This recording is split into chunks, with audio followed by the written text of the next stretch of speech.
Les faits remontent à janvier 2007, juste avant la campagne présidentielle. L'Inspection générale des services enquête sur un trafic présumé de titres de séjour.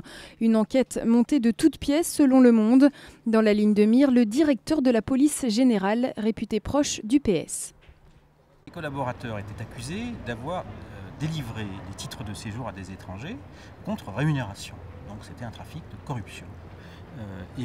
Ce que j'ai découvert, c'est que non seulement ils étaient innocents, c'est-à-dire que, comme je l'ai dit, aucun titre de séjour n'a été délivré de manière irrégulière, mais que les accusations qui étaient formulées contre eux reposaient sur des preuves qui étaient inventées, sur des synthèses d'enquête qui disaient tout simplement le contraire de ce qu'était dans la déclaration. Yannick Blanc est placé en garde à vue. Son adjoint et un autre policier sont mis en examen. Tous suspendus de leurs fonctions, ils sont totalement blanchis par la Cour d'appel de Paris en janvier 2011. Depuis un an donc, l'enquête a changé de sens. La justice s'interroge désormais sur les fautes commises par l'IGS. Parmi les personnes visées, Michel Gaudin, préfet de police de Paris et proche de Nicolas Sarkozy, entendu comme témoin assisté.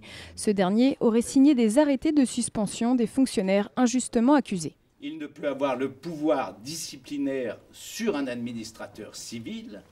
C'est uniquement le ministre de l'Intérieur qui a ce pouvoir et le préfet de police ne peut que proposer. Il lui est notamment reproché de s'être appuyé sur des éléments judiciaires auxquels il n'aurait pas dû avoir accès. Le ministre de l'Intérieur de l'époque, qui n'était autre que Nicolas Sarkozy, n'a pas souhaité s'exprimer à ce sujet.